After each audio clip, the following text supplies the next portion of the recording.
नमस्कार दोस्तों। आज आपको छठ पूजा में छठी मैया की भक्ति और उन पर आस्था रखने वाले के ऊपर एक प्रेरक कहानी जिसका शीर्षक है छठ पूजा में घर वापसी। ये एक मजदूर की कहानी है जिसका नाम है आनंद। अपने बिहार से निकलकर ऑटो चलाने छत्तीसगढ़ के रायपुर शहर में जाता है और साल भर मजदूरी का काम करता है और कुछ पैसा जमा करता है। और दीपावली में उसके घर से फोन आता है उसकी पत्नी का, आप दीपावली में घर नहीं आएंगे। वो बोलता है, नहीं, अभी छठ पूजा के समय जाऊंगा। अभी जाऊंगा तो काफी लंबा काम बंद हो जाएगा जिससे कमाई बंद हो जाएगा और माँ का इलाज भी करना है। तो पत्नी बोलती है, ठीक है, फिर आप 25 अक्टूबर को है, आप 24 तक पहुंच जाइएगा। हाँ ठीक है, दोनों बात बंद करते हैं। फिर वो ऑटो चलने लगता है और सोचता है पैसा गांव के खाते में जमा कर देता हूं। फिर वो सारे पैसा जो जमा किया रहता है, जो नगद होता है, उसे लेकर बैंक जाता है। पर जाते समय रास्ते में उसका एक्सीडेंट हो जाता है एक दबंग आदमी के कार से। वो बहुत बदमाश होता है और जानबूझकर ऑटो और बाइक से गाड़ी टकराता और उनसे पैसा वसूलता है। फिर कार से उतरकर ऑटो वाले को भी यही बोलता है और उसके साथ उसके सारा पैसा छीन लेता है ऑटो वाला। आनंद बहुत ईमानदार और सीधा साधा इंसान रहता है और रोते रोते अपने रूम जाता है जहां रात को खूब रोता है। उसी समय उसकी पत्नी का फोन आता है। वो बोलता, इस बार हम नहीं जा पाएंगे, हमारे सारे पैसा एक आदमी ले गया था, उसके साथ एक्सीडेंट हो गया था। पत्नी बोलती है, आप ठीक है? वो बोलता, हाँ, पर पैसा नहीं है, दुखी मत होइए, घर में कहीं से मांग कर देखती हूँ। पर वो बोलता है नहीं। फिर दोनों रोते रोते फोन बंद करते हैं। अगले दिन सुबह जब सवारी लेने वो रेलवे स्टेशन जाता है तब एक बुजुर्ग आदमी उसके ऑटो में बैठते हैं और जाते जाते रास्ते में उनका तबीयत खराब हो जाता है। ऑटो वाला आनंद उन्हें लेकर अस्पताल जाता है। उनका बीपी हाई की वजह से बेहोश हो जाते हैं। तत्काल में नज़दीक में जो हॉस्पिटल होता है वो वहां उन्हें ले जाता है, पर उसके पास नहीं होता। हॉस्पिटल वाले तुरंत 50,000 जमा करने को कहते हैं। तो वो कई लोगों को फोन करता है।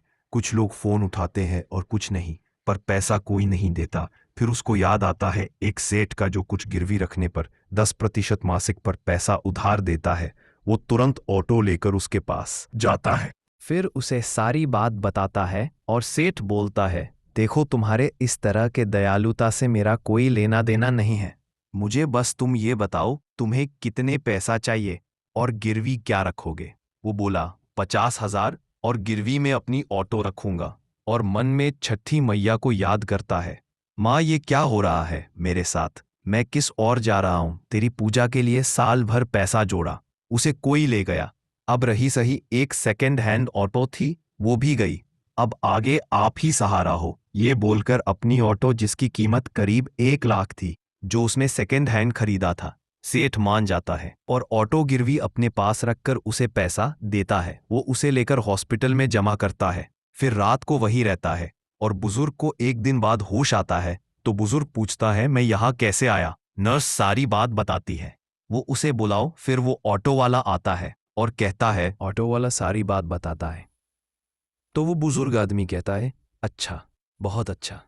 आजकल जहां सगे बच्चे माँ बाप के इलाज के नाम से भागते हैं, पैसा न होने का रोना रोते हैं, तुम एक पराया आदमी होते हुए इतना कुछ किए, बहुत तरक्की करो बेटा, हमेशा खुश रहो।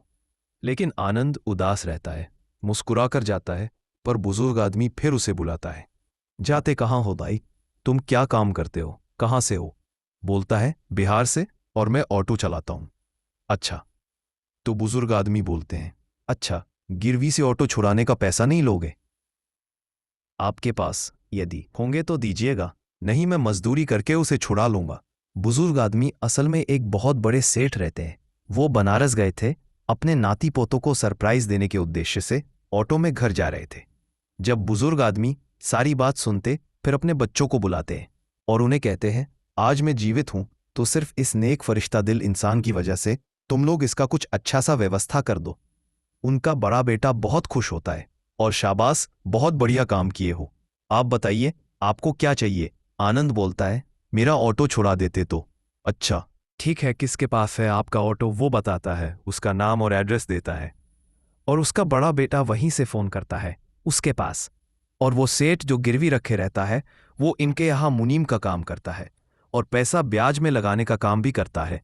और जब बड़ा लड़का पूरी बात उसको बताता है तो वो दौड़े भागे ऑटो लेकर हॉस्पिटल पहुंचता है और कहता है ये क्या पाप हो गया मेरे से, अपने मालिक के इलाज के लिए मैंने पैसा ब्याज में दिया, कहकर दुखी होता है और ऑटो वाले का शुक्रिया करता है और माफी मांगता है और उसका ऑटो लौटा देता है। पर वो बुजुर्ग सेठ ये सब देखकर सोचता है और उस आनंद से पूछता है, भाई कहाँ तक पढ़ाई किए हो और महीने का कितना कमा लेते हो?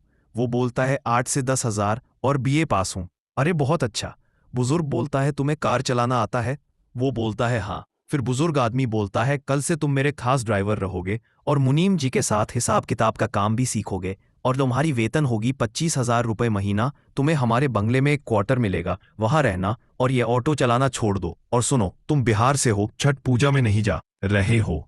वो फिर उस बात का जिक्र करता है और कहता है पूरी बात। तब बुजुर्ग आदमी थोड़ा दुखी होता है और कहता है, ठीक है। अपने बड़े बेटे के कान में कुछ कहता है और उसका बड़ा बेटा वहां से जाता है और करीब 1 घंटे बाद आता है और आनंद को 50,000 रुपये, कुछ कपड़े, मिठाई सब देकर कहता है, आप जाइए, छठ पूजा बढ़िया से करके फिर हमारे घर आइएगा।